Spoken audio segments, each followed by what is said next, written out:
सभापती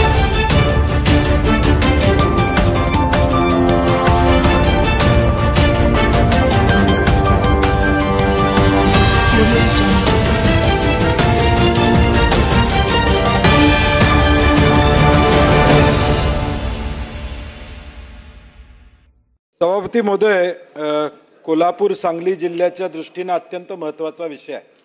अलमट्टीच्या उंची संदर्भात सातत्याने चर्चा त्या ठिकाणी होते आणि मधल्या काळामध्ये काही निर्णय अलमट्टीच्या संदर्भात झाले। आपण उत्तरात पहिल्या पानावर मंत्री महोदय, लवाद 2च्या सन 2013 मध्ये जाहीर केलेल्या निवडीनुसार कर्नाटक शासनास अलमट्टी धरणाची उंची 524.256 मीटर पर्यंत वाढवण्यास परवानगी दिली आहे।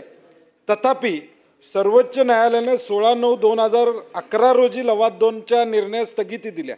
मला हे प्रिंटिंग मिस्टेक आहे का काय माहित नाही, कारण की 13चा निर्णय आणि 11ला स्थगिती हे मला त्याचा खुलासा काय झाला नाही, परंतु त्याला पुढे स्थगिती किंवा काय आपण मागच्या वेळी देखील याच सभागृहामध्ये मंत्री महोदय केंद्र आपण सुप्रीम कोर्टामध्ये या ठिकाणी जाणार असं सांगितले।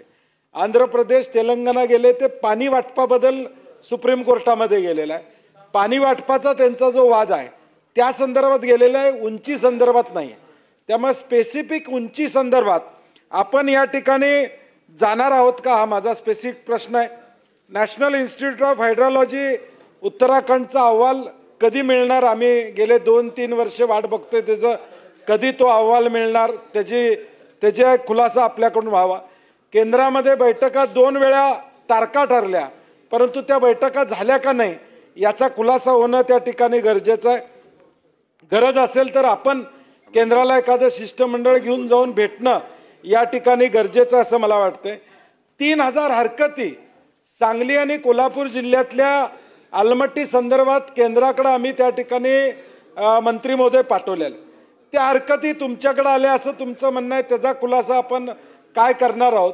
आणि स्पेसिफिक माझा प्रश्न आहे, वडनेरे समिती जी मागच्या काळामध्ये अपॉइंट केली होती त्यांचं म्हणणं आहे की या अलमट्टीच्या उंचीचा आणि पुराचा काय संबंध, असं नाही आहे।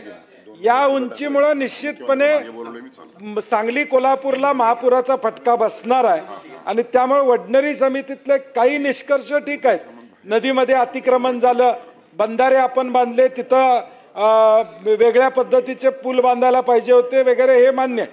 परंतु अलमट्टी संदर्भातलं आपण स्वीकारलं का नाही स्वीकारलं या 5 गोष्टीचा खुलासा व्हावा अशी माझी अपेक्षा असणार।